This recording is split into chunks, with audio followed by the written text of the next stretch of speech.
Close to 9 minutes, a black man had his head on the streets of America. Close to 9 minutes, a white man had his knee on the neck of the black man on the streets of America. Close to 9 minutes, the black man shouted, "I can't breathe." Close to 9 minutes, he died. The black man died. George Floyd died. Mr. White Policeman, you see what you did? You thought you were killing George Floyd. But little did you know that you were shutting down the light of the world. You thought you were killing George Floyd. But you killed my brother, her brother, his brother, our brother, and your brother. Your brother. You will call yourself a white, and that was a black man who had his neck on the streets of America. But what you didn't realize was that you, a white man, and that of the black man are all men. You see the cloth I'm wearing? It has a black in it and a white in it. The two work together to make this world a better place. You changed the world from being a better place to a wicked place. Because the day you had that neck, you had that leg, you had that knee, you had that body on the neck of a black man, that day you shut the light of the world down. George Floyd died, and you thought you were killing one man. But what you didn't know was that you were killing almost everybody, including yourself. Why am I saying that? See where you find yourself today? Even the people you call white men are on their knees today because George Floyd died. But I want you to know, this is another George Floyd. These are all George Floyds. So you see, you killed one out of many. The rest are coming after you. God is coming after you because you killed George Floyd. George Floyd's death will not be in vain. This demonstration happens to be the last one you people will demonstrate to a black man. But I don't blame you. You got the opportunity to do this because we who are black and we call ourselves black people, we don't have love. But I want you to know something. What you did on that day was wickedness, was envy, was jealousy, was pain for no reason. Shame on you. What you did that day brought you and whoever supports you to the ground. Shame on you too. Whoever supported you in what you did, shame on you too. But I don't blame you all. I blame myself and my black brother. You call yourself Black American. You call me an African. You fail to realize that we have the same color. Whatever they will want to do to you, they will want to do to me too. The only reason why they get the opportunity to do these things to us is because we don't have love. Where is your love as a black brother? Why is us showing love to black people? It's not every white man who's this wicked like that policeman. I know white people who are full of love for everybody, including the black man. Animals don't die the way George Floyd died. And I came to let you know, Mr. Policeman, shame on you. Anytime you look at that knee of yours, remember that the world said shame on you because you killed one and they thought you were killing all. But listen to me. Like I said earlier, I don't blame you. I turn my face to my black brother who doesn't have love for his own black brother. A white man would find it easy to eat with a black man from Africa. a black American will have a problem with eating with his own brother from America, and from Ghana, or from Africa, or from anywhere, Zimbabwe, or from South Africa. A brother is a brother. Black color is black color. Irrespective of where you find yourself in the world. You can be in Russia. You can be in China, India, anywhere. Mention them. A black man is a black man. I stand for black people, but I love white people too. Why? Because I'm not looking at color. Lucky Dube said it. Bob Marley said it. You remember Bob Marley? He said one love. Why did Bob Marley talk about love? It's because he wasn't seeing love amongst his own people. Why was all the big people, Martin Luther King, Malcolm X, mention them, Mandela? Why did these people preach love? It is only because they didn't find it amongst human beings. But my white brother, listen, you are just like me. I want you to know that my existence determines your existence. That is why a black man and a white man usually shouldn't have problems with color. We should embrace each other. Coronavirus has already taken a lot of our brothers and sisters away. We are in a pandemic. We are now thinking about how we are going to get out of it. And then you, Mr. Policeman, you decided to aggravate the situation and bring pain to the world. You thought you were going to get the black man to cry. You had the whole world crying. Now you see what is happening on the streets of America. Shops are being broken into. People are looting stuff just because you killed one black man. Shame on you. Wherever you are in that prison or wherever you find yourself, if you're hearing me, I want you to know. Whoever gets this video, share it and let that man see it. Keep sharing this video and let everybody see it. Because from this time forth, the black man will look down when the white man says look up. And when he says look up, we will look down. And when he tells us to look down, we'll still look up. Why? Now we know that of all the things that you people do with us, with a big smile on your face, is all fake. But I can count those who have real love for people in the world, including black people. I salute you all. I am speaking with pain in my heart because one human being died. You think it's going to be over just like you've been doing, and then nobody gets to hear about it. God has been watching you since.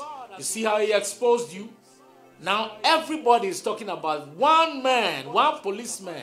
And I saw another Chinese white man standing there by him, and he was also not doing anything about the situation. What wickedness? Why? Are you children of Satan? Because it's only satanic people that can kneel on the neck of people until they die. At least you are knelt on that neck 1 minute, 2, 3, 4, 5, 6, 7, 8, close to 9 minutes. I want you to hear me, Mr. Policeman, and anybody who is like you. Every 9th minute of the clock, we will remember that you had a knee that killed a black man. It's so sad to talk about this way. But I tell you something. George Floyd is smiling in heaven. And is looking at you, Mr. Policeman, who had your knee on his neck. The question you want to ask yourself is, did I do it right? You killed a human being. Forget about color. You killed a human being. And you thought you would get it for free. But listen, God will surely find you. Now you, my black brother out there, listen to me. Open your arms to the black brother. Open your arms to the black sister. Give a helping hand to a black brother. When brother has a need, provide it. A house that is divided against itself cannot stand. So you see, next time, if they will not get opportunity of putting a white knee on a black man's neck on the streets of America, it will be determined by the fact that they will see the two of you moving in love and oneness. Don't shun your brother. Don't give out your brother. Don't give out your sister.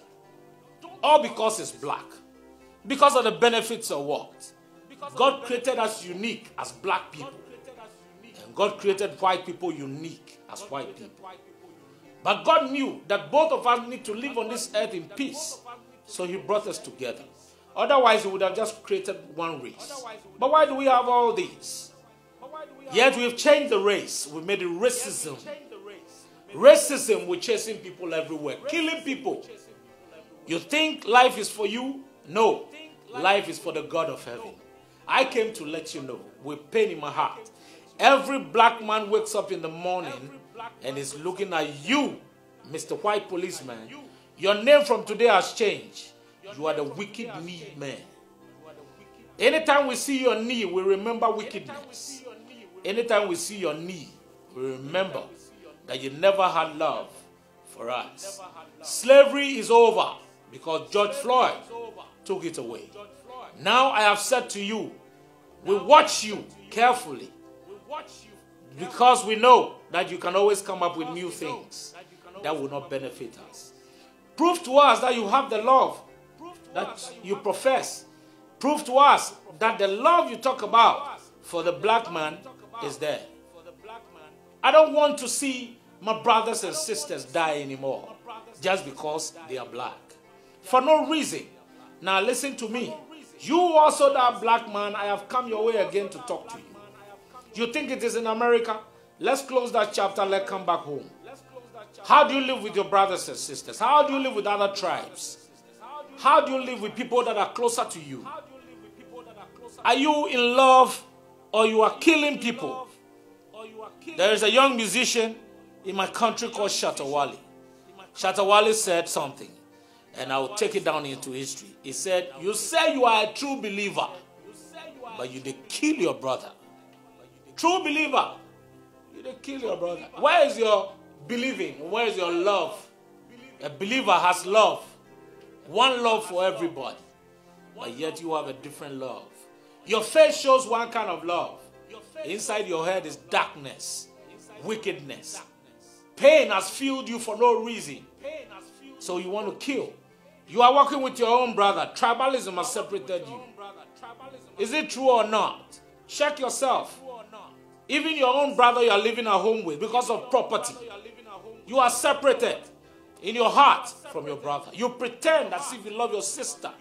You don't love your sister because you want property. You want to kill your brothers and sisters because of property. Because of things that don't matter. Go to the cemeteries and look. Rich people are dying. Poor people are dying. Black people are dying. White people are dying. Coronavirus exposed all this to us in plain pictures. We saw them in the stadiums. 2,000 people dying per day. Doesn't that matter to you? So many people in coffins that are thrown into holes. And people who held them had to cover themselves from something that everybody was afraid of. We have not even been able to sit down to count what has happened on this earth. And then you, Mr. Policeman, decided to add your knee. From this day forth, anything concerning coronavirus and death, we ascribe it and we assign it to your knee. For all the close to 9 minutes you had that knee on the neck of a human being, you are the one called wicked because you killed your brother. You are also sitting down here, chieftaincy disputes. A black man against his own brother. People are in the shrines. All they are doing there is wanting to kill their brother. How long are you going to stay in this? We need to wake up. If your eye is closed, open your eye. From this day forth, nobody is going to take that anymore. If I get into America, I must be received. If an American gets to Ghana, he must be received. All of us need to be received one way or the other because of the love that we profess. You see, so we get blind to color. We open our eye to human beings. Love for one another. Show kindness to your brother, and you will likewise receive kindness. One writer said something which I love so much. He said, if you want to be loved, get lovely. Start getting lovely from today. Mr. Policeman, shame on you again. Anytime you sit in that cell or wherever you find yourself, remember one thing. You disenfranchised a wife and a child. And don't forget, George Floyd might have been taking care of his parents as well. You disenfranchised them all by killing George Floyd. But remember, George Floyd died, but many of the George Floyds are coming your way. So change. And you out there calling yourself a white man who's a racist, a black man who's a racist, change that mind. One love for everybody. And listen to what Bob Marley had to say. Lucky Dube said the same thing. Malcolm X said it before. Martin Luther King said it. Mandela said it to all of us. Kwame Nkrumah from Ghana, he also said something which I want you to put in your mind if you are a black man. He said a black man is capable of handling and managing his own affairs. You see? So don't start seeing yourself like a dropout, an underdog. You are not an underdog. You are a human being. You are made like everybody else, like the white man. Kwame Nkrumah said you can manage your affairs. So if the white man will want to tread in on you, get off that knee and come closer to your black brother. Because love is abounding now. Let's manage our affairs and let's make these people know that we are human beings capable of handling what belongs to us. But it is just a beauty, as the Lord will want it, that we will come together as men. That is why somebody will move from his country and come over to another country. And then again, we also know about slavery and other things that took our brothers out of this place over there.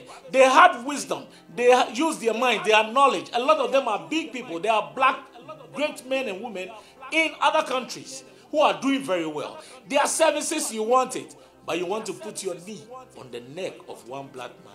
George Floyd died. Kwame Nkrumah by now is smiling at him because what he fought for, George Floyd fought for it too, because he didn't fight you, the policeman, even though you could have. He gave you the opportunity to be respected, but you disrespected him. You see, we are telling you today, we will manage our affairs, but we love you. Keep the love running and share the video. Don't forget, keep sharing it. Sharing also is another kind of love for a brother. Share it. I've said to you already, you can find it on YouTube and you will also find it on Facebook. YouTube, Time with Miku. Time with Miku. And then when you come down to Facebook, it is Michael Vale. Subscribe. Don't forget, hit on that red button and then the bell. On the right side, hit on the bell for all the notifications because a lot more are coming after this. Don't forget, when you get to YouTube, subscribe. Be a member. Be part of this movement. This is a movement we've started.